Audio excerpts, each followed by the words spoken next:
Binabati natin ang SM Valenzuela Yemlip Church sa pagdiriwang ng inyong ika-33 taong anibersaryo. Sa ating mga manggagawa, Reverendo Jimmy de Guzman at Diaconessa Rosel de Guzman, sa bumubuo ng lupong pamunuan at sa buong kapatiran, tunay na ang Office of the General Secretary at ang aking pamilya, si Nera at si Hana, ay nagbubunyi sa pagunita ng inyong pagdiriwang ng katapatan, pagmamahal, patnubay, at ng maraming mga pagpapala ng probisyon ng ating Diyos. Pinagpala kayo ng Diyos sa lahat ng mga taon ng inyong paglilingkod sa Panginoon.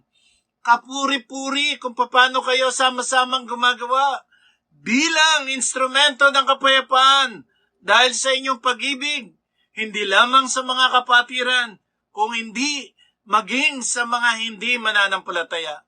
Dalangin ko na ang inyong maalab na ipangaral ang Ebanghelyo ay patuloy na maging focus sa susunod ng pang mga taon ng inyong buhay bilang iglesia ng ating Panginoon.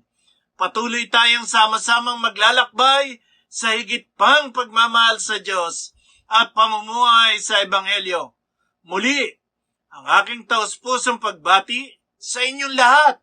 Happy 33rd Anniversary SM Valenzuela Yemlip Church.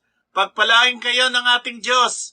Inyo kay Kristo, Reverendo Elben B. Rodriguez, General Secretary. Aking mga kapatiran sa SM Valenzuela, ako ay bumabati sa inyo sa ika-33 taon ng anibersaryo mula sa aking pamilya at sa lahat ng bumubuo ng District 1 North. Sa Exicom ay aking ipinapaabot sa inyo ang aming pagbati. Kinakatawan ko rin ang pagbati ng ating minamahal na Obispo at Superintendente General, Obispo Noel Apiog, ang kanyang patuloy na panalangin ay magpatuloy kayo sa paglilingkod sa Panginoon. Sa ating Pastor Jimmy, kay Jack Rosel, kay PPP Gilbertino, sa buong lupong pamunuan ng SM Val, ang aming taos-pusong pagbati ay inyong tanggapin. Naniniwala ako na sa biyaya ng Panginoon katulad ng inyong tema, Mission Day, Our Journey Together. Bagaman at dumaranas tayo ng pandemic, ngunit naniniwala tayo kasama natin ang Panginoon sa anumang lakbayan ng buhay at naniniwala tayo na hindi tayo iiwanan o pababayaan ng Panginoon. Magpatuloy kayo sa paglilingkod sa ating dakilang Diyos. Sa lahat ng mga kapatiran, ang hamon natin sa panahon na ito, sama-sama tayong maglakbay sa misyon ng Diyos na ipinagkatiwala sa kanyang iglesia. Muli, ang aming pagbati sa inyo sa ika-33 taon ng anibersaryo ng SM Valenzuela. Purihin ang Diyos sa kanyang katapatan sa inyong buhay. Amen. Tayo po'y manalangin. Aming Diyos, makapangyarihan sa lahat, maraming salamat po sa araw na ito, Panginoon. Kinikilala po namin na kayo ang dahilan, ang inyong katapatan, ang inyong kabutihan, ang siyang dahilan ng aming pong pagdiriwang. Dalangin po namin, O Diyos, na maitaas ka, maibalik namin ang pinakamataas na papuri at pasasalamat sa inyo, Panginoon, sa araw na ito. Samahan niyo po kami at hinihiling namin na maranasan namin ang inyong presensya sa aming pagsamba, sa aming pagdiriwang ng aming anibersaryo, Panginoon. Puspusin niyo po kami ng inyong banal na spirito at tunay na maranasan ka namin, Panginoon. Maraming salamat po sa paggabay at pag-iingat mo at pupala sa aming pong iglesia dito sa SM Val. Purihin ka po, ito pong aming dalangin sa tanging pangalan ni Jesus. Amen.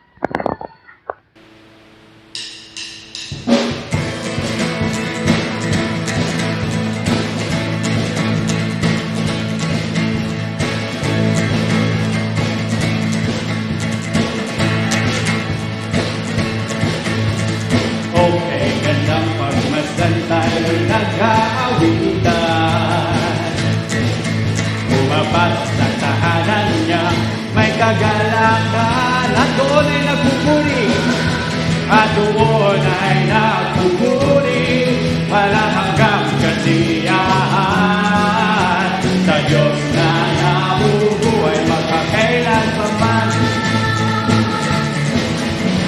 Okay, gandang pagmasdan tayo'y nagmamahalan, nananahan sa pag-ibig niya, sadyang wagas, at sama-samang nagpupuri, at sama-samang nagpupuri, walang hanggang kasiyahan sa Diyos na nabubuhay magpakailan pa man. Okay, gandang pagmasdan tayo'y nag-aawitan, pumapasok sa tahanan niya may kagalakan, at doon ay nagpupuri, at doon ay nagpupuri, walang hanggang kasiyahan sa Diyos na nabubuhay magpakailan pa man. Okay, gandang pagmasdan tayo'y nagmamahalan, nananahan sa pag-ibig niya, sadyang wagas, at sama-samang nagpupuri, at sama-samang nagpupuri, walang hanggang kasiyahan sa Diyos na nabubuhay magpakailan pa man. Okay, gandang pagmasdan tayo'y nag-aawitan, pumapasok sa tahanan niya may kagalakan, at doon ay nagpupuri, at doon ay nagpupuri, walang hanggang kasiyahan sa Diyos na nabubuhay magpakailan pa man. Sama-samang nagpupuri, at sama-samang nagpupuri, walang hanggang kasiyahan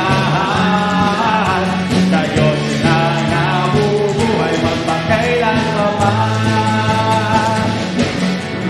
Sa Diyos na nabubuhay magpakailan pa man.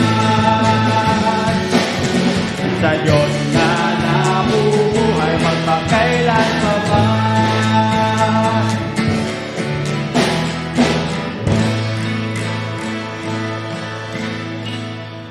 Patuloy tayong magpuri sa ating Panginoon despite na tayo ay nagpupuri sa kani-kanilang mga bahay. Alam natin na in presence talagang magkakasama tayo at nagpupuri tayo ng sama-sama sa ating Panginoon. Kaya ngayon umawit tayo ng may panalangin na despite na yun nga magkakalayo-layo tayo ay damihin natin yung presensya ng Panginoon na despite sa sitwasyon na to ay together, we are worshiping our Father. Awitin natin yung awit ng bayan.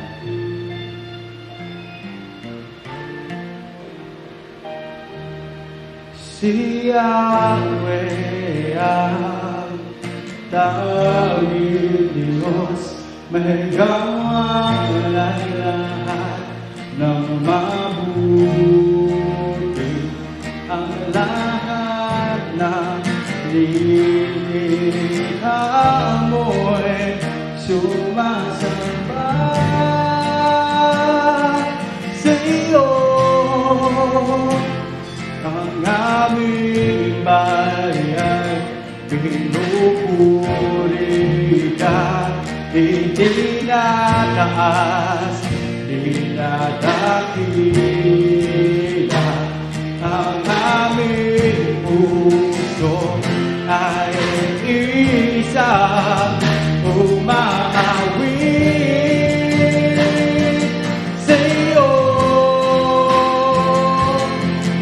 Mapalad ang bayan na iyong ibinukod, mapalad ang bansang sa'yo lamang sumusunod. Maghari ka't manan sa aming pagpupuri, ikaw ang o Diyos.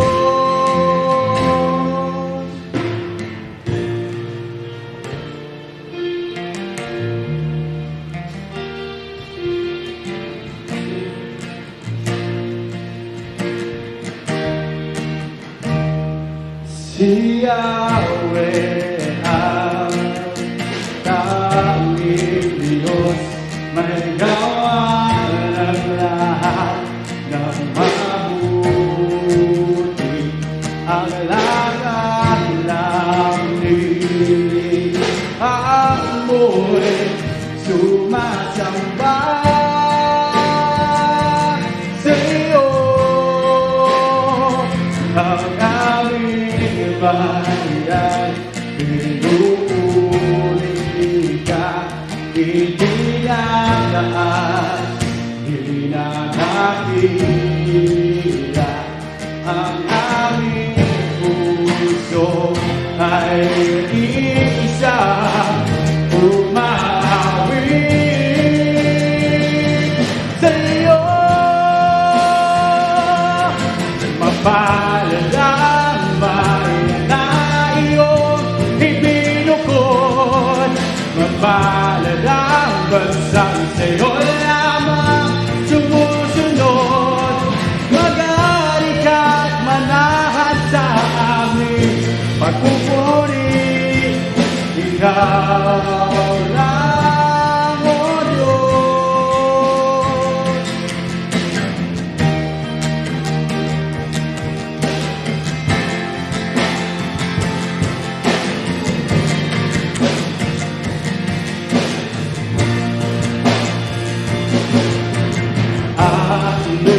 Hallelujah, hallelujah.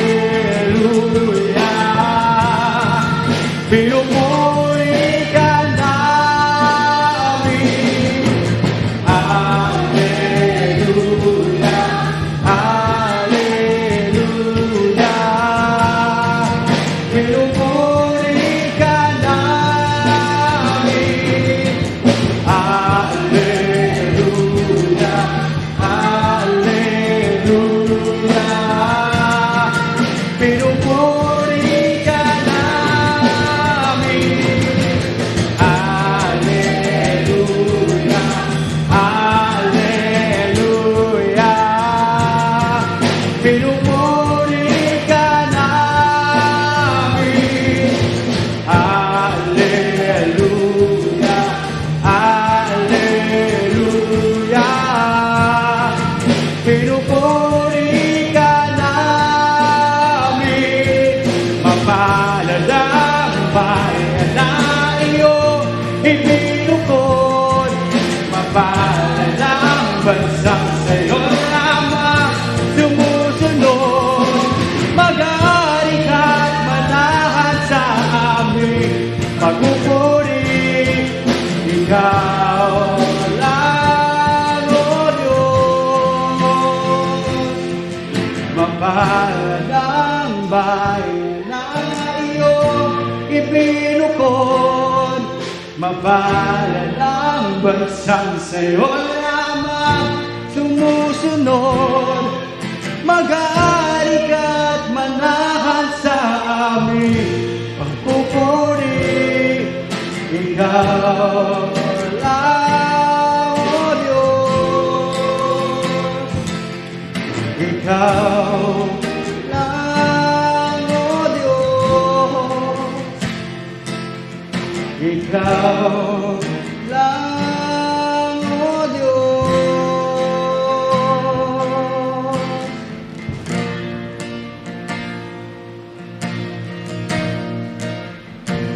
Tayo manalangin. Lord Heavenly Father na makapangyarihan sa lahat, muli kami po ay nagpupuri, sumasambal, lumuluhati, Panginoon, sa inyong banal na pangalan. Father God, sa kalagitnaan ng aming worship, Panginoon, despite nga po na magkakahiwalay kami ngayon, Panginoon, sa sitwasyon na sa likod ng pandemya, Panginoon, alam namin, Father God, na you are doing ways, Father God, para matugunan, Panginoon, yung aming mga pangangailangan, yung aming mga pinagkakakulangan, Panginoon. Lord, ikaw yung maging center namin, Panginoon, despite these challenges, Father God. Muli, Panginoon, pinupuri ka namin, Panginoon. Muli ang aming bayan, Panginoon, heal our land, Father God. Sapagkat alam namin sa likod na iba't ibang mga suliranin, Panginoon, ikaw yung gagawa ng breakthrough, Father God, ng lahat ng mga kailangan mangyari, Panginoon, ay naayon, Panginoon, sa inyong banal na kalooban, Panginoon. Kaya muli, Panginoon, nagpapakumbaba kami sa oras na ito, Panginoon. Muli, pinupuri ka namin, sinasamba ng luwalhati. In Jesus we pray. Amen.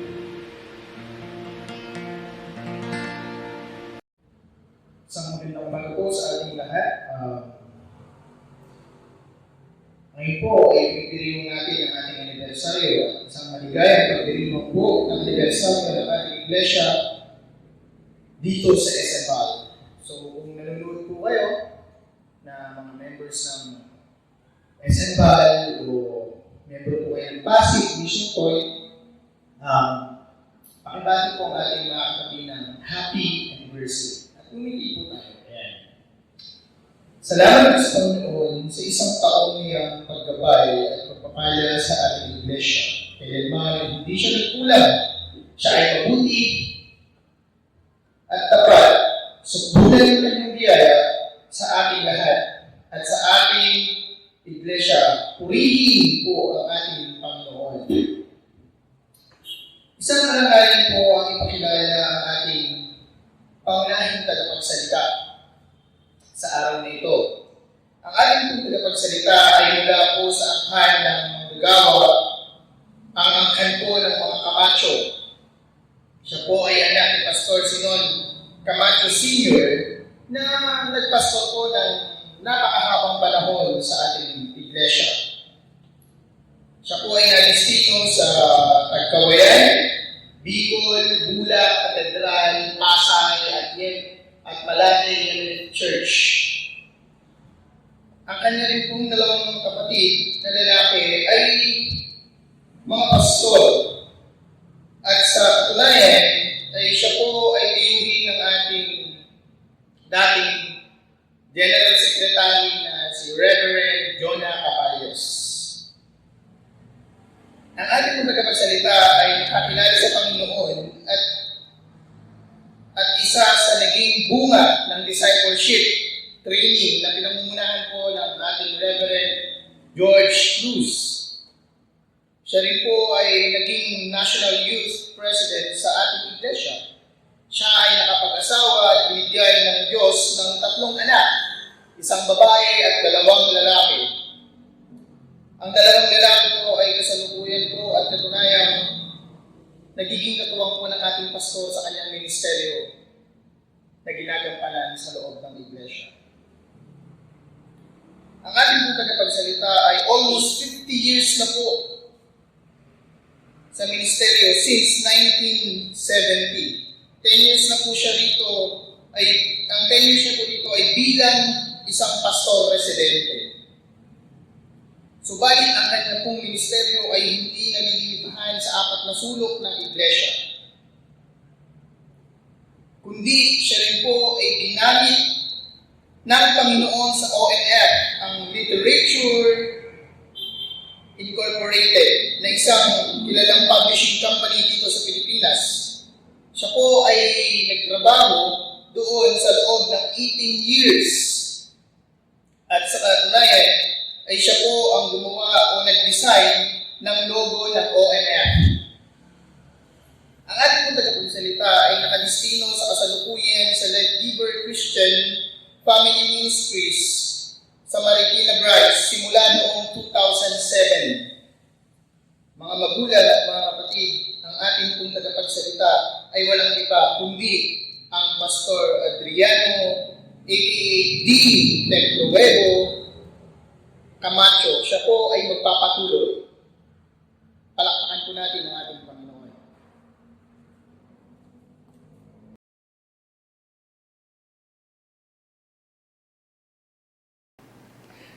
Sa ating minamahal na Pastor Residente, Pastor Jim D. Guzman, at may bahay sa lupong pamunuan sa pangunguna ni Brother Gilbert Tinio, sa lahat ng mga manggagawa at mga kapatiran, magandang umaga po.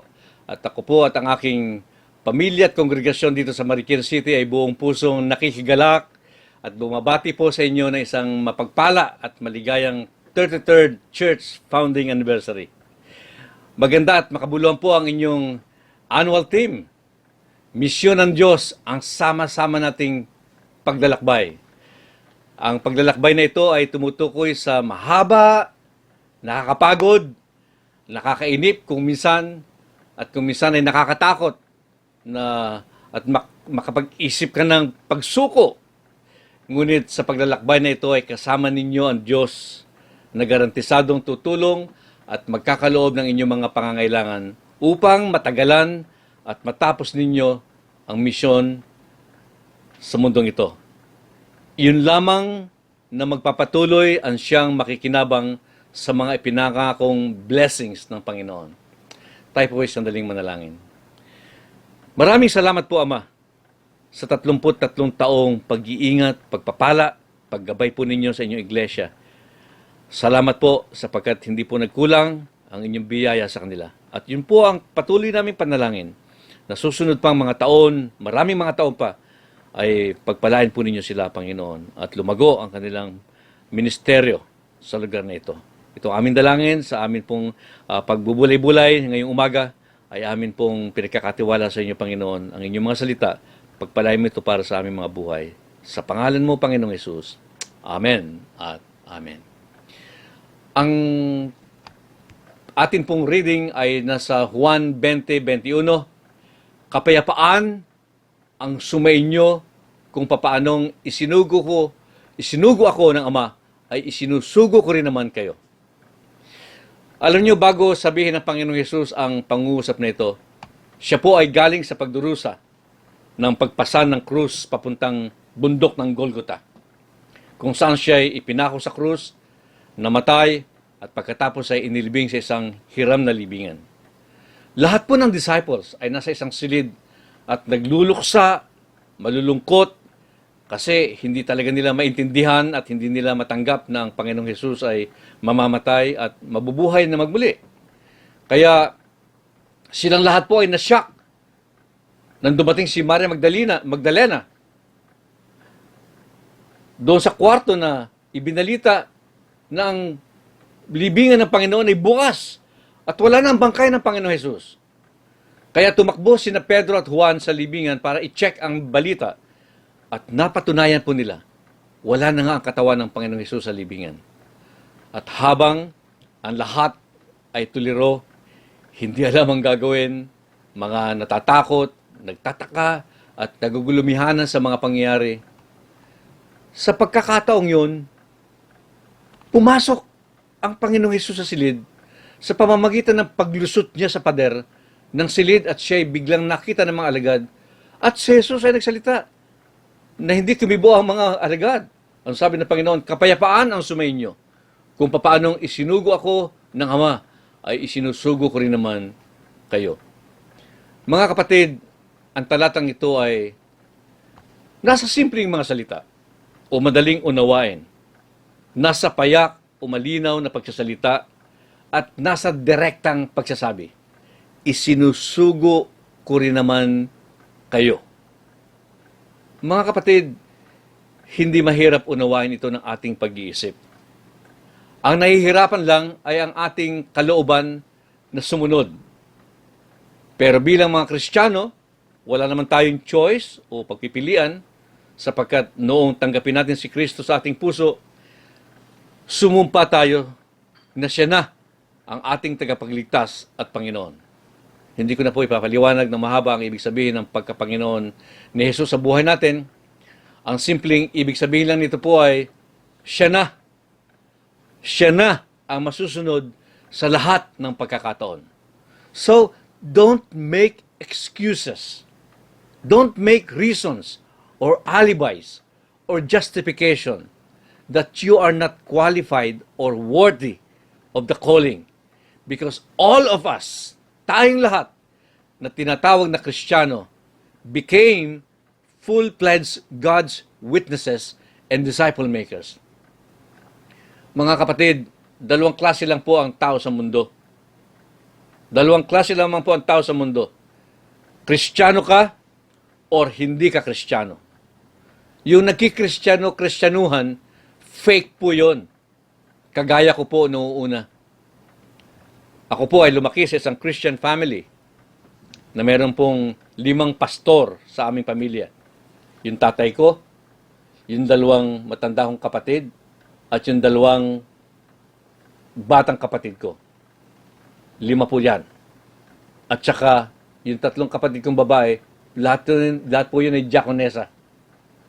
Ako po, ay 13 years ago lang naging ordained pastor.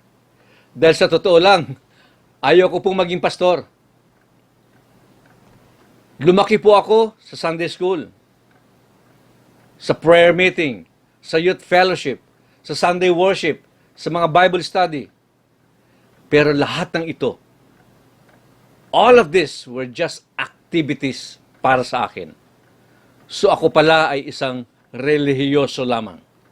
Isa akong relihiyoso lamang. Ang mga activities na ito ay hindi man lang nagbigay sa akin ng awareness to grow spiritually. So, lalo po ako na-confuse. Inisip ko na kung ito lang ba talaga ang pagiging Kristiyano, then it's very boring. Walang ka-challenge. Walang kabuhay-buhay. Ang aking buhay spiritualidad ay walang lamang spiritualidad. In and out. Puro activities. Walang paglago at pagbabago sa aking spiritualidad. Tapos, kasama ko pa ang aking barkada. Nagsimula po akong tumikim ng sigarilyo, pag-inom, pero hindi po ako nasiyahan. So, I tried marijuana and taking prohibited drug tablets. Isama mo na rito ang paglalaro ng occult games like Spirit of the Glass, hypnotism, palm reading, and reading everyday and believing horoscope. Tinanong ko sarili ko. Lagi kong tinatanong ang sarili ko, ano itong mga ito? Bakit ko ginagawa ang mga kasalanan ito? I was then very confused. So I often asked myself, Christian ba talaga ako? Hindi ko ba talaga tinanggap si Jesus sa aking puso during that evangelistic crusade in our church? Itandang-tanda ko pa. Humahagulgul pa nga ako ng iyak nung papunta ako sa harap ng pulpito para tanggapin si Jesus. Oh, I was really lost kahit na I grew up in a Christian family. I was really lost kahit na I was always in the church. I was really lost kahit na I was doing all the activities of the church. Pero alam niyo mga kapatid, I thank God and praise Him. Sapagkat nang ang aking spiritual life was almost blown away, the Lord has embraced me at ang aking kamalayan ay muling nagbalik. Alam niyo ba kung paano? The Lord led me to a Bible study group, a discipleship and leadership training program under Kuya Den, Pastor George Cruz. Ngayon, here, through these Bible study sessions, I discovered one big mistake.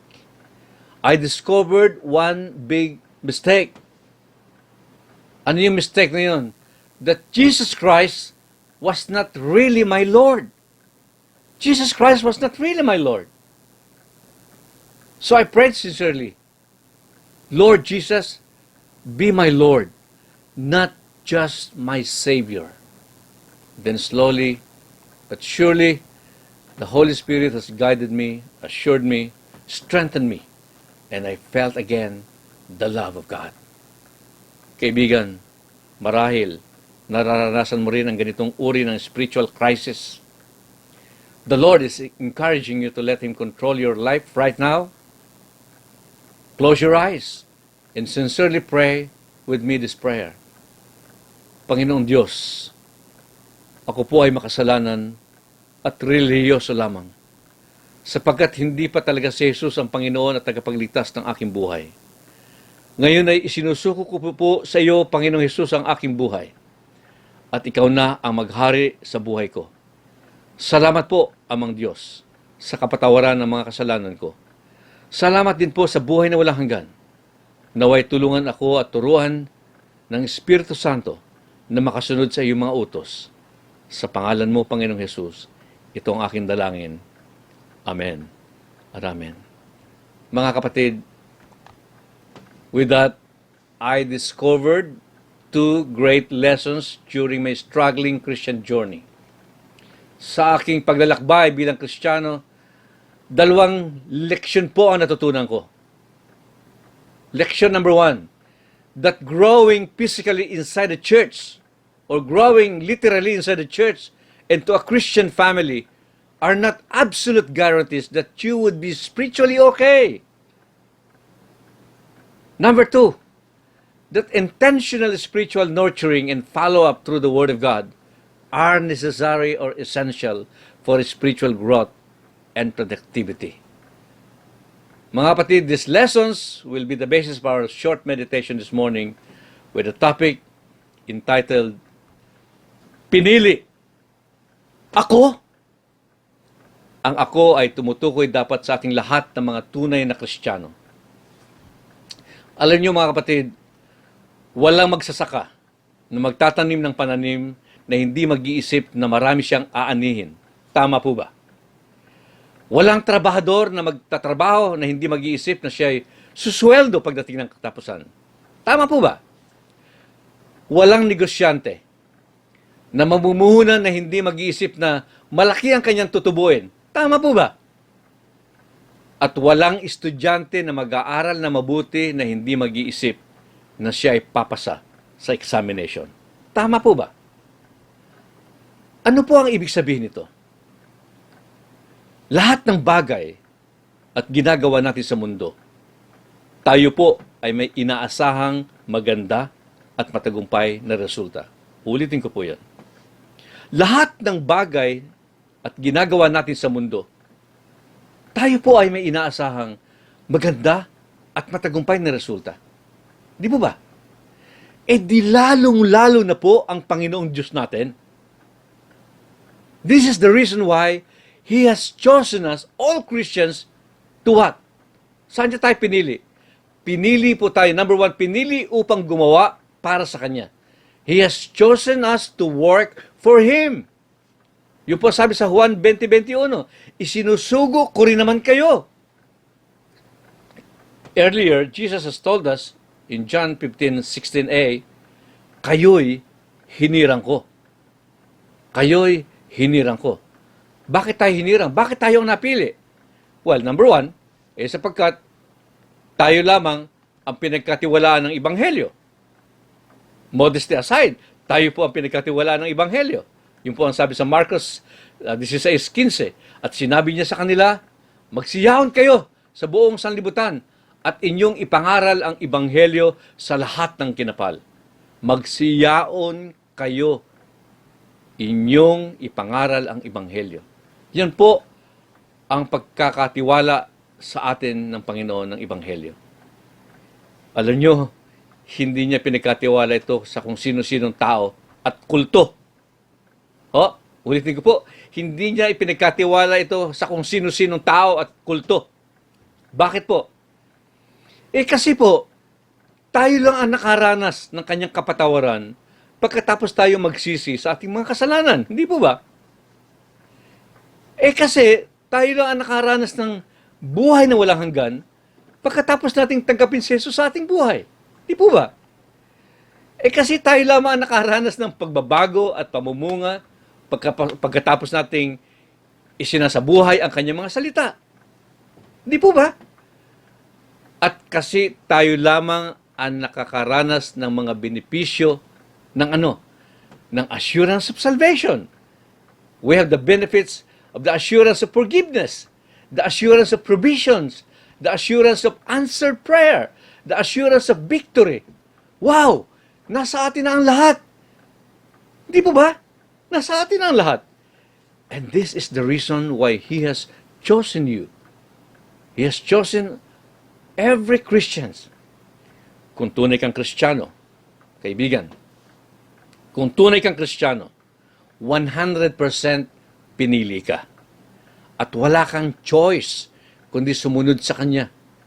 At kayong lahat ay inaasahan ng Panginoon na magbabahagi ng mga spiritual blessings na ito.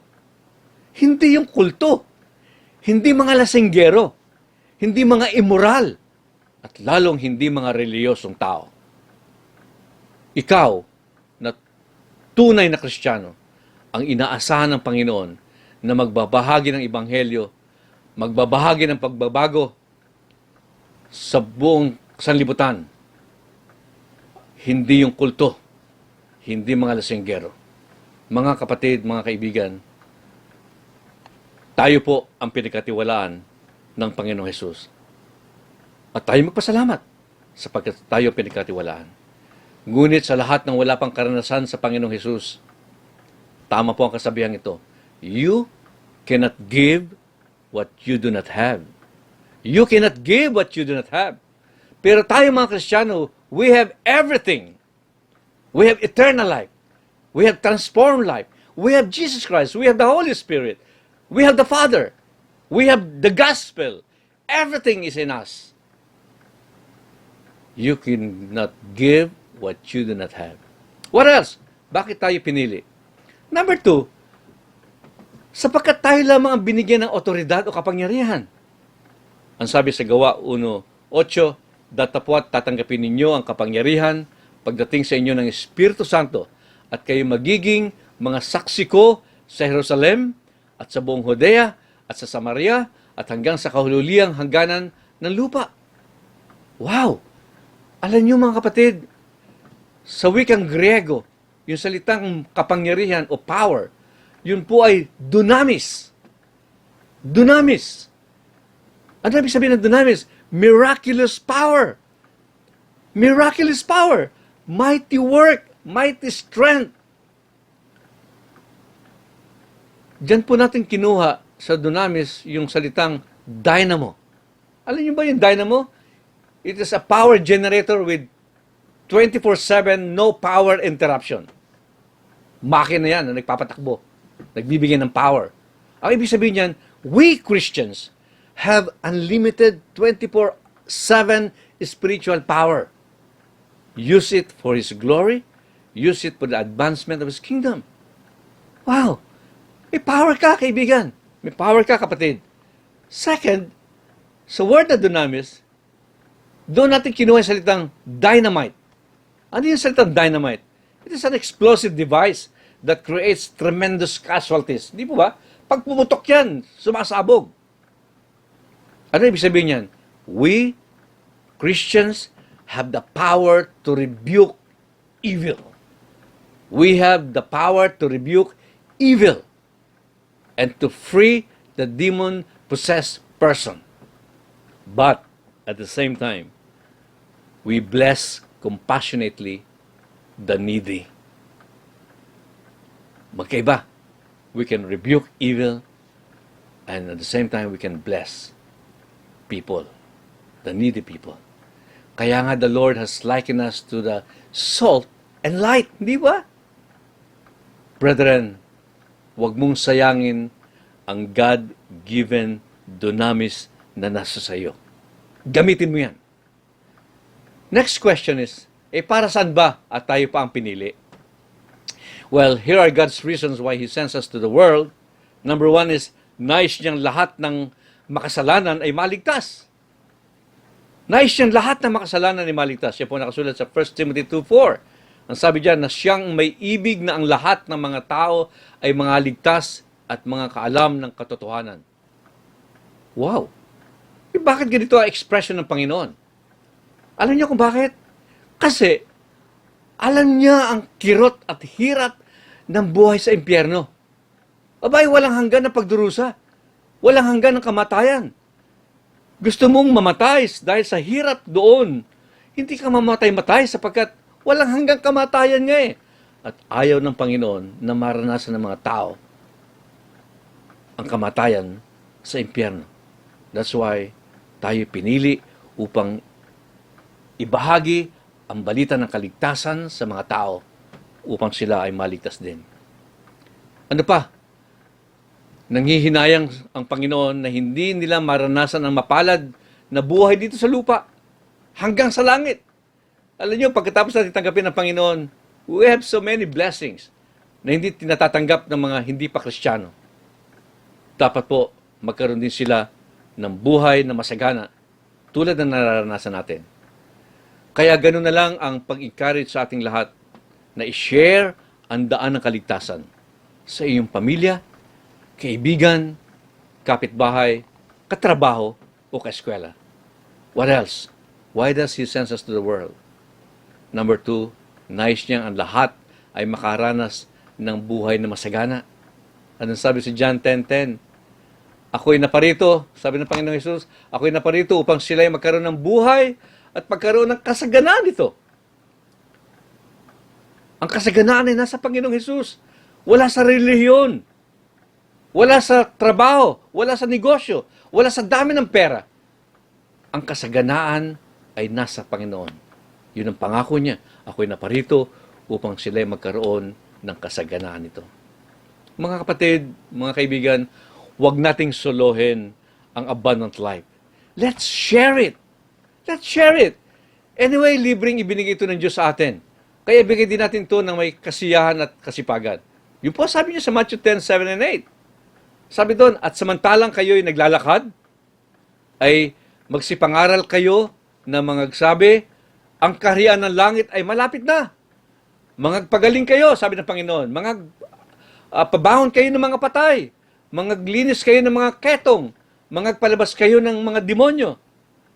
Tinanggap ninyong walang bayad, ay ibigay ninyong walang bayad. Ulitin ko po yun. Sabi ng Panginoon, tinanggap ninyong walang bayad, ay ibigay ninyong walang bayad. What else? Why does He send us to the world? Number 3, nais niyang ang bawat Kristiyano ay kabahagi ng kanyang planong pagtubos sa mga tao.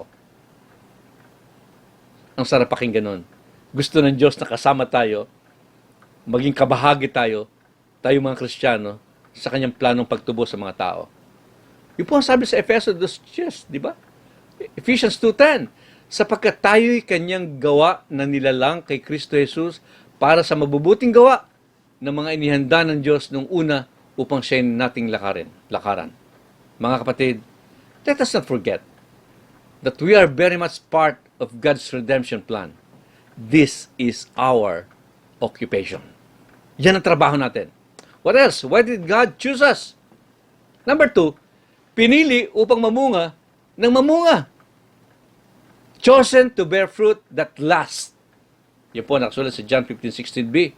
Ang sabi ng Panginoong Hesus mismo, at magsipagbunga at upang manatili ang inyong bunga. Manatili ang inyong bunga. Paano mangyayari yun? How will it possibly happen? Well, ang isang strategy is, pumili ka ng mga maaasahang mga tao. Recruit potential people. Recruit potential people. Why do we recruit people? Well, number 1, ito ay sapagkat ang buhay natin sa lupa ay limitado. Anong sabi ni Santiago 4:14? Gayunman ay hindi ninyo nalalaman kung ano ang magaganap bukas. Ano ba ang inyong buhay? Kayo nga'y isang singaw na sa sandaling panahon ay lumilitaw at pagkatapos ay naglalaho. Bukas, maaaring wala na ako dito.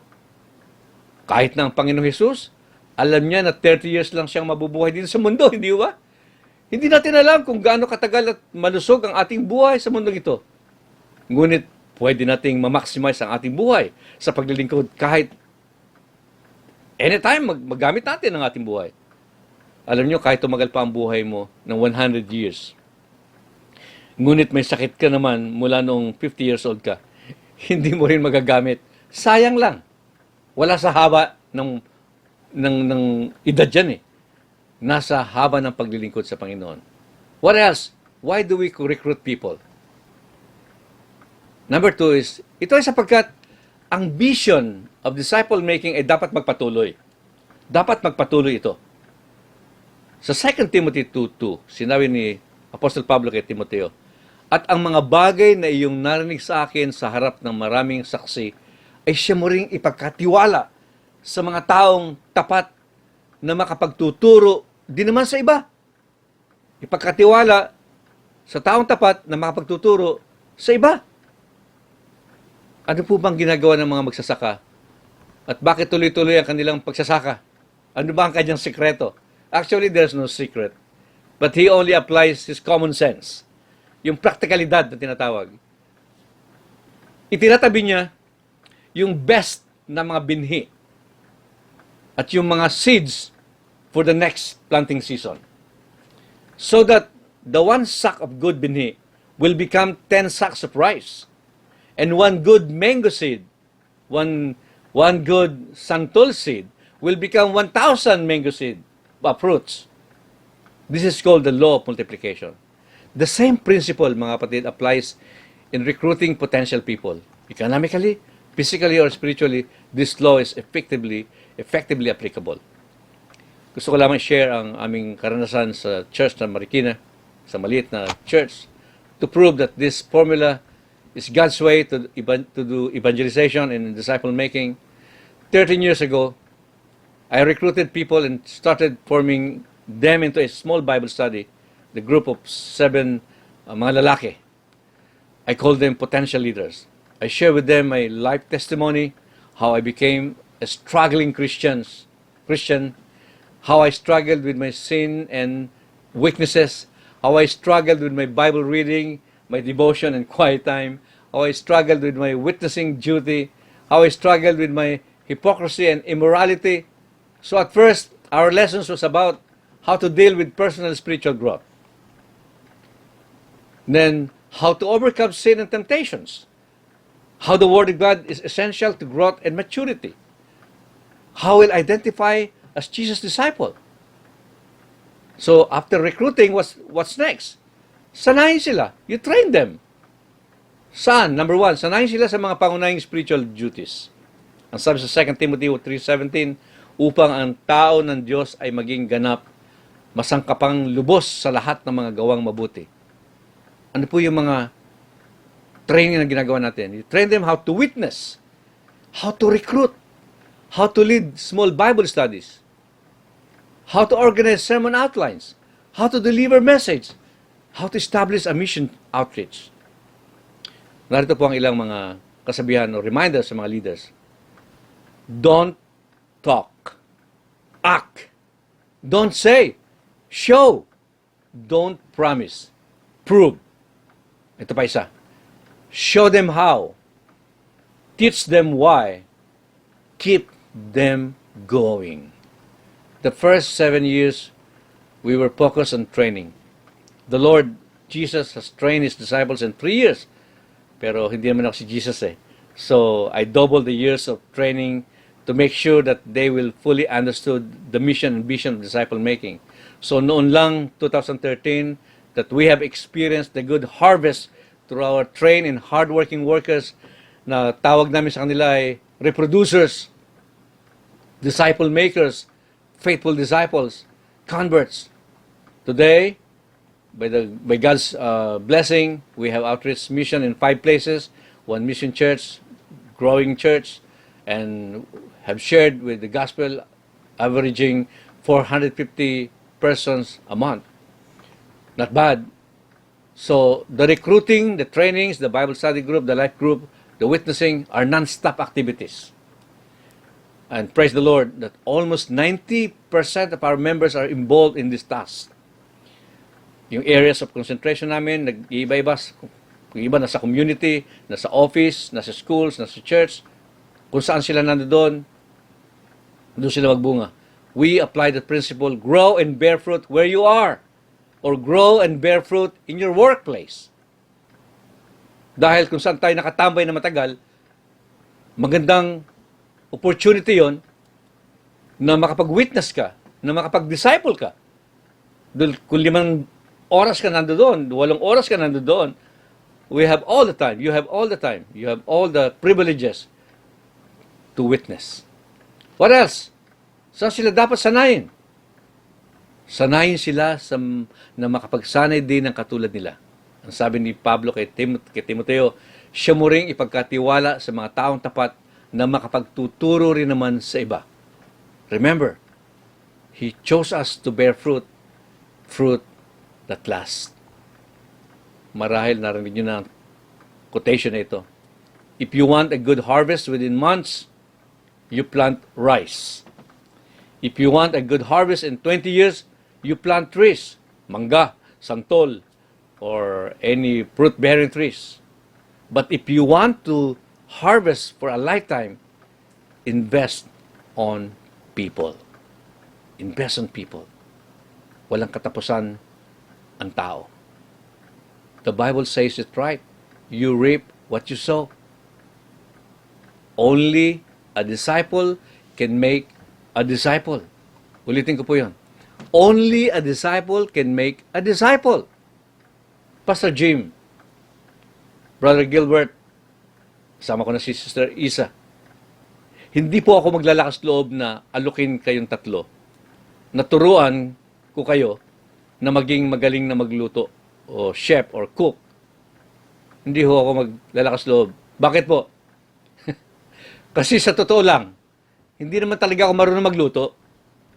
Hindi ko kayo matuturuan. Sapagkat hindi naman talaga ako marunong magluto eh. Only a disciple can make a disciple. Take note. Hindi ang Bible study materials, hindi yung lessons, hindi sa dami ng uma-attend at lalong hindi sa saya ng Bible study ang lumilikha sa pagiging disciple ng isang tao, kundi ang buhay ng taong nagtuturo na ginagaya, tinitingnan ang kanyang Christ-like character ng mga taong kasama niya. Yung buhay ng taong yun na isinasalin sa kanyang mga binabible study, yon ang tunay na disciple. Well, pinupuri ko po at pinasasalamatan ko ang aking Panginoon, ang ating Panginoon dahil noong 1960s ay may isang kabataang disciple maker, George Cruz ang pangalan, na nagtiyagang nirecruit ako at ilang mga kabataan. Sinanay kami sa ministeryo ng paggawa ng mga alagad na siyang ginagawa ko rin naman mula noon hanggang ngayon. Dahil yun po ang aking exposure, yun ang aking training, so yun po ang aking ginagawa. Mga kapatid, bilang pangwakas, lahat kayong mga tunay na Kristiyano ay maingat na pinili ng Diyos mula sa karamihan, mula sa kasalanan, upang magtrabaho para sa Kanya at sa Kanya lamang. Ito ang sama-sama nating paglalakbay. Kaya lang, siguruhin lang natin mga kapatid, siguruhin lang natin na nasa tama tayong paglalakbay. Maraming tao ang naglalakbay, pero siguruhin lang natin na tama ang ating paglalakbay. Kasi sayang ang ating mga lakas, sayang ang ating mga panahon, sayang ang ating mga salapi. Ngunit ang nakapanghihinayang sa lahat, mga kapatid, ay yaong hindi pala natin nagawa ang trabahong ipinapagawa sa atin ng Panginoong Hesus. At saka tayo magtatanong, pinili ako? Happy anniversary po sa inyong lahat. Pagpalain nawa kayo ng ating matapat na tagapagligtas at Panginoong Hesus. Amen at amen. Isang mapagpalang araw po sa ating lahat. Ang lahat po ng pinagpala ng Diyos sa araw na ito ay magsabi ng Amen. Tunay na napakabuti po ng ating Diyos sa ating lahat at sa ating iglesia sa SM Bal. Kaya marapat po lamang na ibalik natin sa Kanya ang ating pasasalamat sa pamamagitan ng pagkakaloob ng ating mga handog at ikapu. Alam ko pong lahat tayo ay humaharap sa mahirap na sitwasyon dahil sa COVID. At marahil, ang ilan po sa atin ay nawalan ng trabaho at walang mapagkukunan. Subalit, panghawakan po natin ang salita ng Panginoon sa Malakias 3:10. Dalhin ninyo ng buong buo ang inyong mga kasampung bahagi sa tahanan ng Diyos upang matugunan ang pangangailangan sa aking tahanan. Subukin ninyo ako sa bagay na ito kung hindi ko buksan ang mga bintana ng langit at ibuhos sa inyo ang masaganang pagpapala. Lagi po nating tatandaan na kailanman ay hindi pinagkukulang ng Diyos ang mga anak niya na sa Kanya ay tapat. Purihin po ang Panginoon.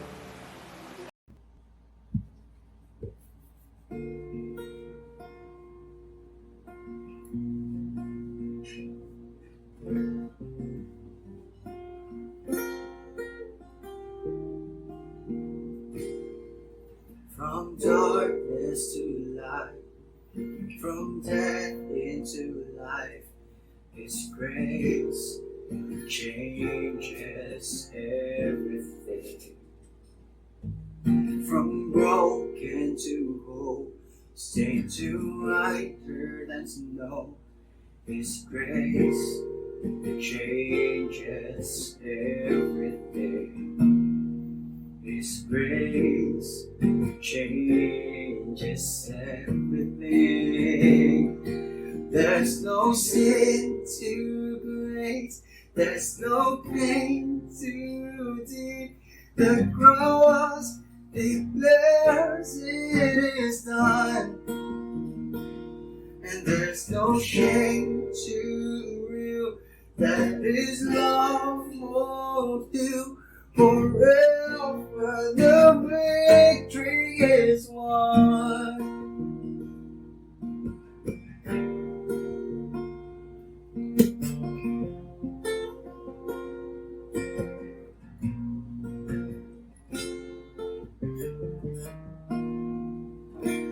He has broken the chains, He has conquered the grave. His grace changes everything. By the power of His life, we are daughters and sons. His grace changes everything. His grace changes everything. There's no sin too great, there's no pain too deep. The cross declares it is done. There's no shame too real that His love will do. Forever the victory is won.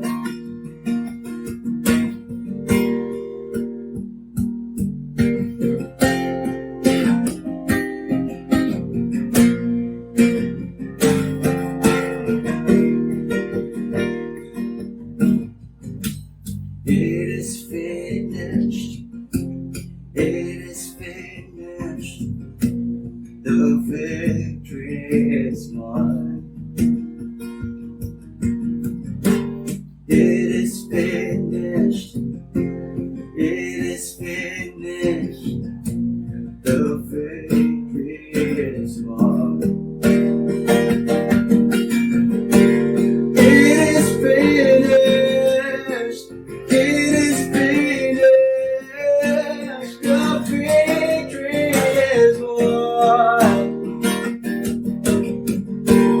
It is finished. It is finished. The victory is won. There's no sin too great. There's no pain too deep. The cross declares it is done. There's no shame too real that His love will heal. Forever the victory is won. There's no sin too great, there's no pain too deep. The cross declared it is done. There's no shame too real that His love will heal. Forever the victory is won. Forever the victory is won. Forever the victory is won.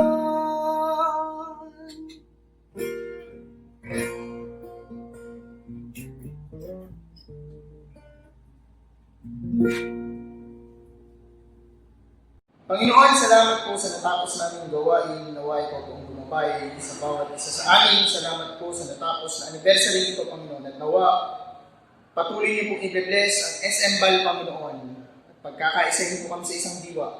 na maipangaral ang iyong banal na salita. At ngayon po ay tinatanggap namin ang di nagmamaliw na pag-ibig ng aming Diyos Ama, ang patuloy na pagliligtas ng Panginoong Kristo, ang pakikipisan at kaaliwan ng diwang banal, ay sumaayon po ngayon at magpakailanman. Amen at Amen.